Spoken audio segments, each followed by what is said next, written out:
Hey guys, welcome to episode 10 of Hello Church Season 4. Mike, this is our We made it, bro. last We made it episode of to the the season. end. This is Hopefully crazy. you're still with us. Are you still with us? Let us know. Let us know in the comments. Like us, rate us, review us. It'd be really cool. If you haven't subscribed yet, please do, because we've got another season coming. And it's That's going right. to be cool. It's going to be fun. But this season has been a lot of fun doing this with you. Appreciate you being a part of the journey. Appreciate you letting me come. Yeah, man. Seriously. Here we go. Oh, I'm David Krausen. I'm Mike Hernandez. That's us. Last episode of the season, we almost forgot to introduce ourselves. It's Hey. probably fine. They know us. They should know us by now. We are family. You are one of us. That's right. Thanks for being here. Today, we are talking about a healthy pastor family. I've seen it Okay. all too often. A pastor seems to be doing pastoring alone. He's not bringing his family along. You see kids get older and leave church and leave the faith. Wow. You see, Yes. I've seen a pastor, basically his wife shows up to church and then goes home and he's kind of doing it alone. Right. They seem to have their thing as a family, and the pastor has his thing as the pastor. Wow. And he's just known as pastor, and to them, he's probably just pastor. Back in the day, my great-grandfather was a full-time evangelist for 50 years, and Wow. Okay. I don't know if it's a culture thing or what, but he would even mow his grass in his dress pants and dress shoes Oh, wow. because he just couldn't switch off, I guess, like he is reverend and Wow. this is identity at all Bro, stages. you can At start all, a new trend. yeah. Mowing the grass in my penny loafers. and your you're penny like, yeah, loafers and no. dress slacks. Pleated though, they need to be pleated. Wow. Yeah, and That's dress shirt. intense, man. It is intense. Wow. Okay. And how I've got 3 kids. You've got Yeah, two. I got two. Yeah. I've got 2 kids. 2 teenagers. Mine are pretty young. My oldest is only 6. We got 6, 4, and 18 months. And you've got wow. what? 12 Yeah, 2 and teenagers at 12 and 14. Well, 12. they're both be 14 and 15 and 13 oh wow. in a couple weeks. So teenagers. Yeah, teenagers. They love Jesus. They love Jesus, man. They used to impress me They still love Jesus. all the time. They ain't perfect, but man, they impress me all the time with their faith and what they believe and how they worship their Lord. It's crazy. That's awesome. So why do you think that is? Because they have an amazing mother. No, they do have an amazing mother, bro. It's so difficult to put anything specific because we all know that every family dynamic is different, course. and every ministry context is so unique. Sure. Like we know that, and we're not. Yeah. And We're every not kid here has to a say choice too, exactly right? Like, every scenario, and there's a couple 1,000 different ways that life can throw stuff at us. But if I'm honest with you, me and my friend, I have a friend in a different part of the country. I joke about this because he believes one side of the fence on this, I believe on the other side about specific things in our faith. And I say this: we're just consistent. And that's a joke now. Oh, Mike's consistent. He's consistent. But I feel like when we're consistent in the right things, you produce They some multiply, right? some Yeah. positive things. And so I think my kids love the Lord now, and check back with me, 5 years from now that we're being consistent Yeah. in the things we're going to talk about. I believe they'll still be serving the Lord then. But I think the reason why they've made it 14 and 12 years is because my wife and I came to the table and said, these are the things Mhm. we're going to latch on to, no matter how awful it gets, no matter how wonderful it gets. Yeah. Like these are the things we're going to hold on to, the handles of life. So Yeah. I don't know, man. I hope this episode encourages some people who maybe feel like their family is not healthy. Yeah. Try some things to Yeah. get some healthy, and encourage the guy who's like, yes, we do a couple of those Yeah, things. And it's encouraging to you to see that there's some biblical truth to what we're going to say today. Yeah. If you've got some points, some values that you use in your family, Yeah. list them in the comments. I think it'd be beneficial Yes. for everyone listening and for us to go back and look at. I think that's cool Yeah, too. because the reality is I've never had to lead my family with 2 teenagers. I've led my family through 2 little younger kids. Yeah. But now so if you've led through the teenage years, the 7-year tribulation, Have right? success. And and your kids still love the Lord. Like I am so open and Yeah. Love the church. yes, Like this broken relationship with the church is Right. like, it's all too terrible. common right now. It's Yeah. all too common. The deconstruction. now I'll be of honest, that like I have the potential. I grew up in a pastor's home. sure. To look at the church after seeing the hurt that my parents have gone through in certain Right. seasons and Right. be like, man, the church is terrible. Right. It's full of terrible people. Sure. You know what it is? It's full of Yeah, sinners. broken people. It Yeah, really exactly. is.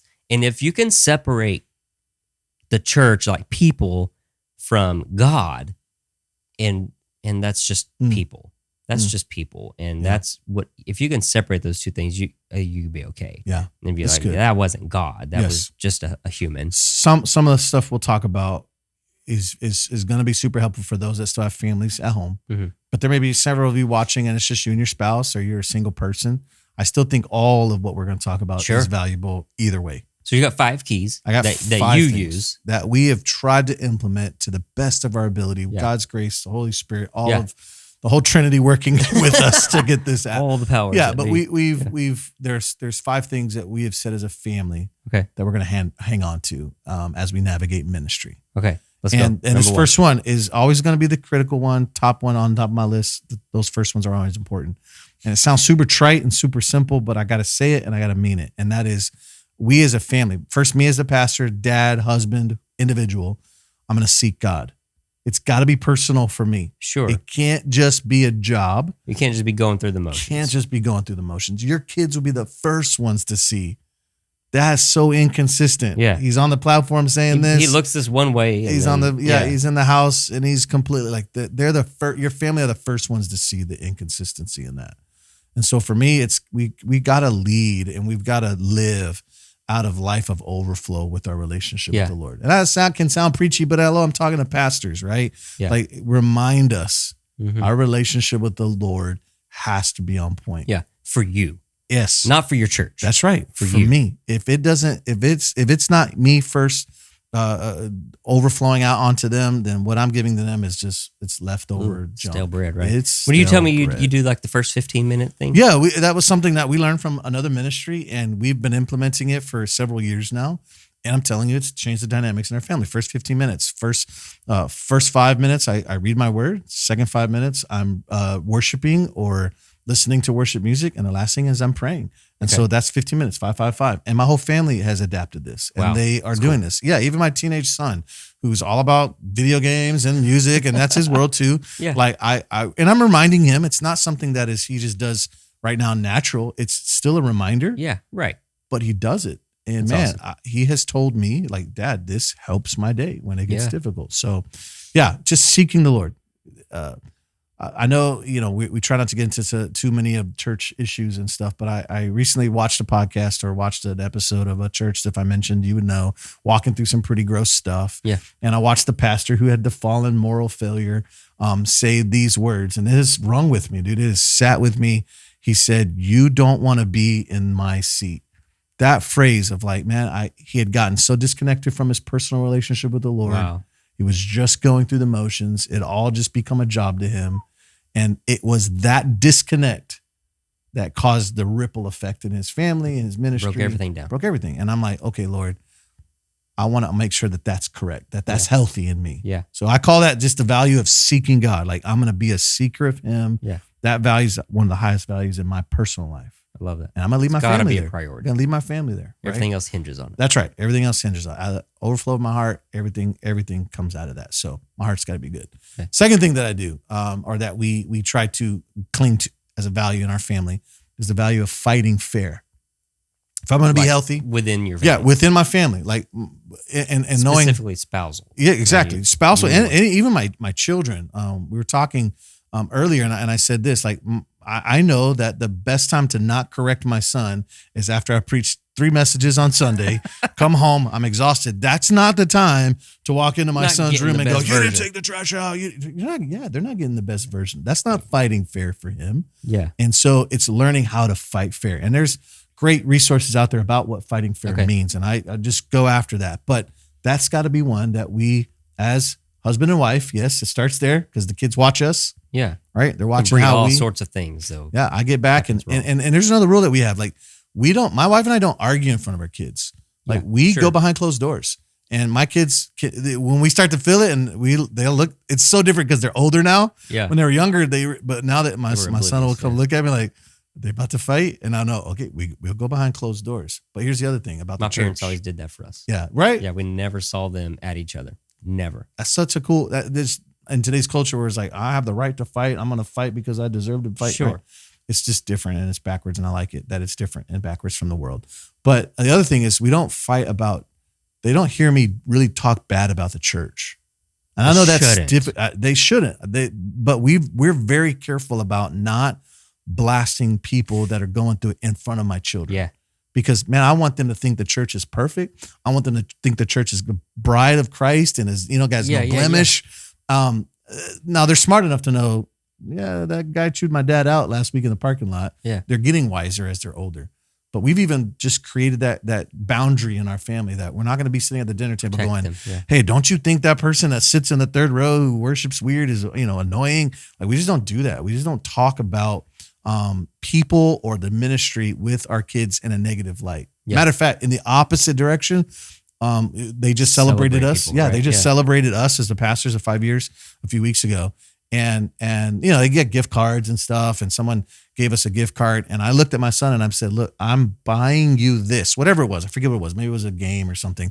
I said, I'm buying you this because the church loves us. Yeah. Like, I even attached those kinds of gifts from the church back to the church. Because awesome. I want my son to think, the church is the one who's providing for, not that the church is the one that's making my dad frustrated all the time. Yeah, right. The source of all this pain. So I call that fighting fair. Yes, I have to fight fair in my marriage.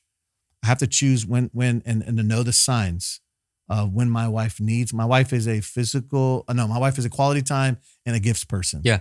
And I got to know that. Too. Oh yeah. So, okay. So you get it. Like, she'll give us hints. It can get expensive. She'll give me hints and she'll say things like, I haven't seen you. And I'll know. She's telling me. Mm-hmm. She's fighting fair. She's not saying, well, you're never home. And she's understanding. She gives me these vocal cues and these subtle cues. And I know she's trying to fight fair because she could easily be like, you've been out every night of the week. Yeah. And she's not that way. She's just, we've learned to fight fair in that way. It's important. Yeah, it's important. And then of course with my kids as maintaining peace. Yes. Like it's letting you know that something's not right. Right. But in kind of a peaceful way. Right. Like, I think so, man. Yeah. And I want to say this like on record in this whole episode of Healthy Me, and my family.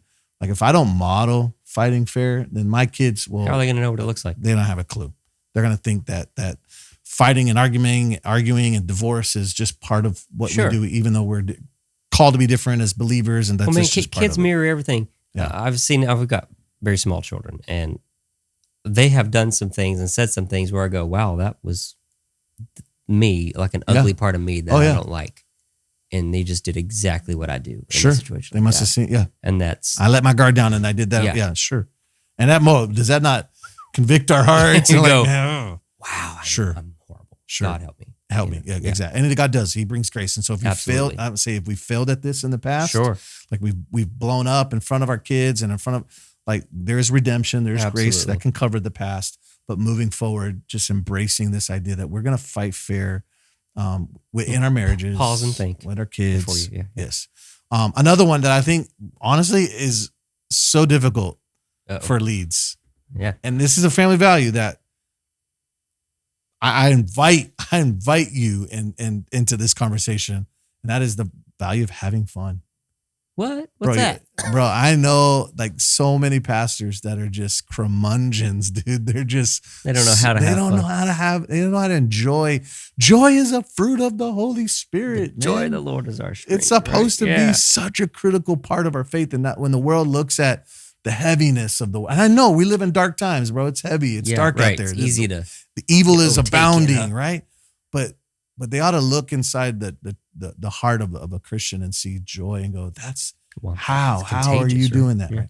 So having fun is a value. And that can spray out in many different ways. Like taking a vacation, the dreaded, you don't think you can leave. We don't think we can go. Fall apart if the whole church is going to collapse. Like getting away, pausing on it. It will be back the next day. It'll be there Sunday. Yeah. And even if it's not perfect, that Sunday you're gone. Yet you gotta get away. Sure, you gotta. It's important. Away. It brings so much revive in life, and it comes back to like Sabbath. Like take a day, bro. Like you don't get a day off on Sunday because you're. That's working. Our work day. You're on, right? That's right. So maybe it's Saturday, maybe it's Monday, maybe it's Friday. Pick a day. Do it, and don't do anything. That's right. Have fun with your family. Enjoy them. Let them see you have fun. Come on. Invite them into that. Take them to the park. Yes. Go to their favorite restaurant. Do their favorite things. Yeah. So I'll give you It's like a small but practical way we have fun with the stuff that someone gave me a cup the other day. Yeah. Gave me a cup. It was a mug, a coffee mug. And it said, be careful or you may end up in one of my sermons. Like that was the mug. And I loved it. And you know what? Come on, we're honest. Typically our parent, our spouse, our kids are like prime material for exactly. So how do you make that fun? Because it's not their fault, right? They're the material, but we're going to use them. So something that we've implemented, and this is just having fun, is if I use my kids in an illustration or my spouse, it's a little bit more expensive. But if I use my kids in an illustration, I owe them $5. Whoa. Right. We took my daughter to this little place called Five Below. It's like a little dollar stores type store. And she was able to buy, because last week I used her in an illustration. That's and so funny. she knows it. And again, she's like, yes. Exactly. What pastor's kid is going, yes, I'm being used in an illustration. Well, because I've made it fun versus That's like, awesome. Dad, why do you keep embarrassing us and telling our family? Yeah. We've just turned it into a positive thing because That's really cool. my church That's loves thoughtful. to see That's thoughtful. the real version of me. And so I can't tell them course. without telling them family stuff. Yeah. So we just made it course. fun. That's just a simple way of making it fun. But you need to make church fun. You need to make church shouldn't be the bane of the family, because you have to. It's a burden.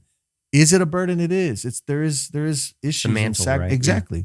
That's the call of God to do it. But we can make it fun. That's a value that we've tried to hold on to. Okay. It's trying to make ministry fun. And then so now that we're enjoying, and it's difficult, but we're still enjoying the journey.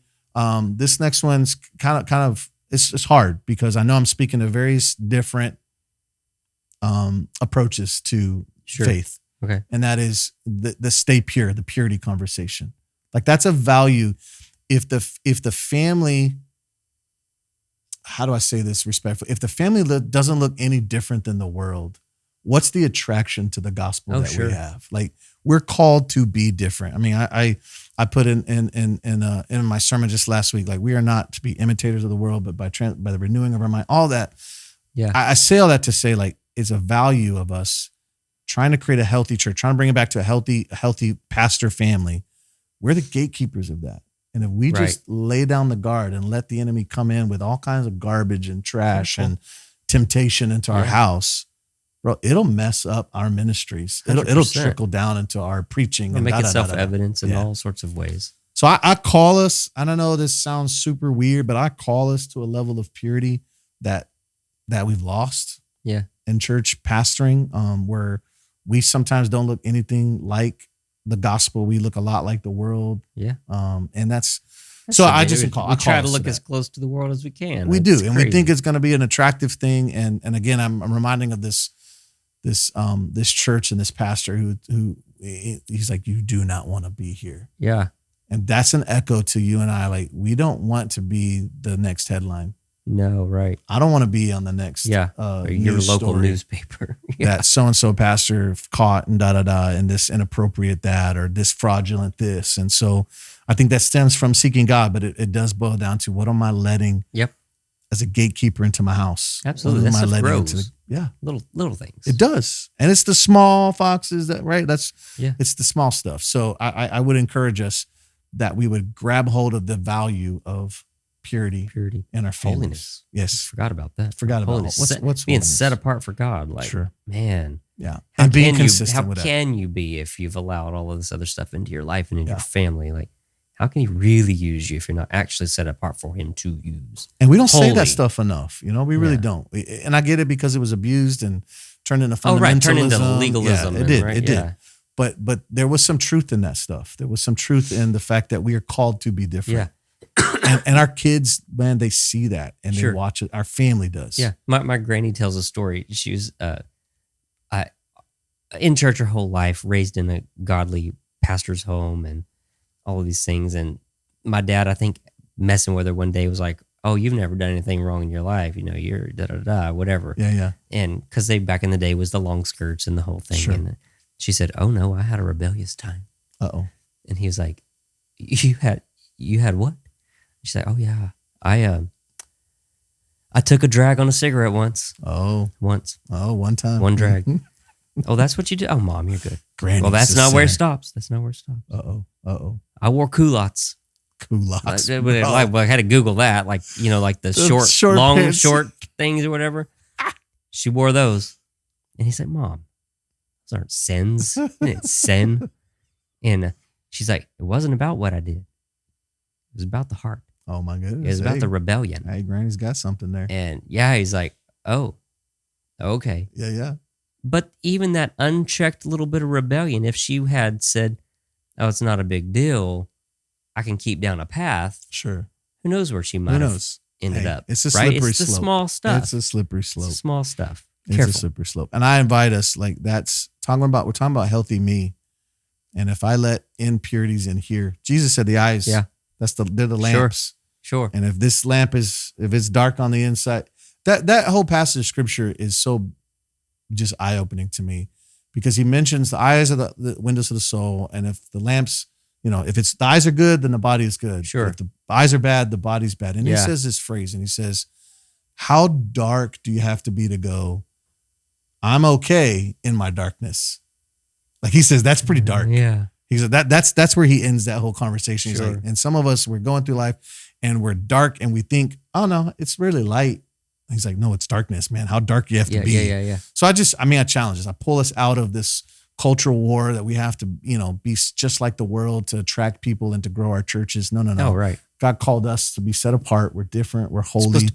Supposed to be way different. Supposed to be, yes, Right? exactly. I mean, I've had to tell my wife before we start a popular show that everyone loves. Sure. Everyone in the church loves, and we start Been the there. show and we'll go, Oh yeah. I don't want to watch anymore. We are not watching. Let's draw the any more of line in the this. sand and let's say no. And that's okay. Yeah. You're the daddy. Listen, I think you're that- the lead, right? I think everybody watches that as the dad, as the husband, as the leader. But even if you're the spouse who's the pastor, whatever, like Yeah. you drawing the lines in that will create a healthy culture Yep. in your course. house.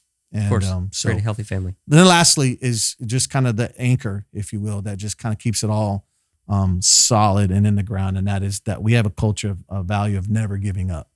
And Okay. we've just said that no matter how difficult it gets. And hey, we're about to walk through the 7 tribulations. So I'm going to tell you how well this value is solidified in our house. But my wife and I, we've gone, we had 7 years before we had kids. We were married and we went through some pretty tough stuff. And we were able to look at each other across the table and say, we're still in this and we're never giving up. So Yeah. just carrying this mentality that I'm not going to give up. I'm not giving up on my marriage Sure. or my kids or It's a my choice. church. Like it keeps on trickling down out of your heart. You I'm make not- that decision before things get hard. That's right. That's the thing. You make the decision. You don't It's want to so have to make that critical. decision when it's In the middle easy of to it. just give up. So my wife and I do this thing. January is our anniversary. So every year Okay. we celebrate, and we just celebrated 21 years. Yeah, pretty excited about that.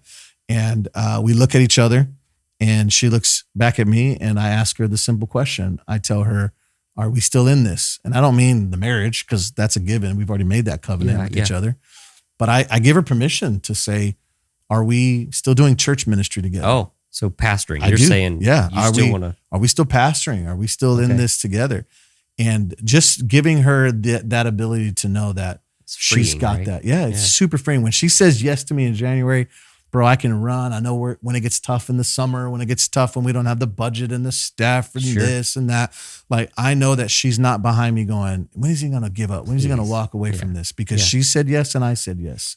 And we carry this value of never giving up into our Together. marriage, into You our are one. family as parents, Yeah.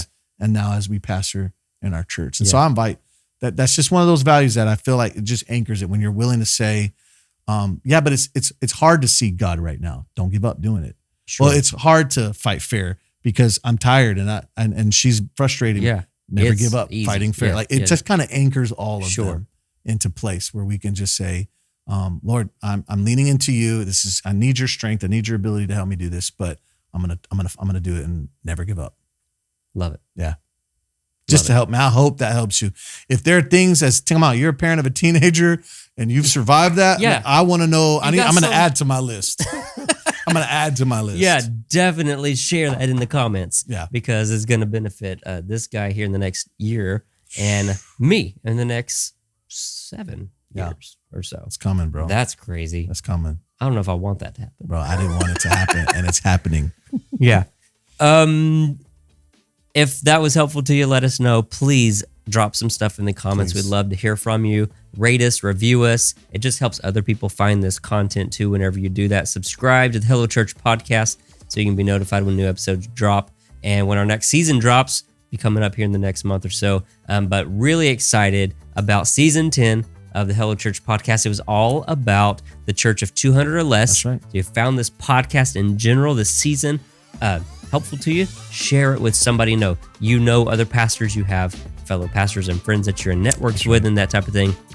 We'd love for this podcast to get into their hand just to be a resource for them and help them build a healthy church. We said it in the beginning. We'll say it one last time, that healthy things grow. That's right. And we hope this season helps you to grow a healthy church, healthy family. We talked about all sorts of things. Yeah, go watch it all. So watch it all again. Lots of fun stuff. We talked about technology. We talked about volunteers. We talked about all sorts of fun things. Topics that are specific to you in your church as you lead them in the things of God. This has been fun, Mike. It has been. I appreciate you Enjoyed being with us. Bam. Let's go. We're going to go eat some Chipotle. That's right. I don't know what you're about to do, but that's what we're going to do. So enjoy the rest of your day. We do pray blessings over you as you lead your church and your people well. That's good. Thanks for joining us on Hello Church Season 4. We'll see you next season. Adios.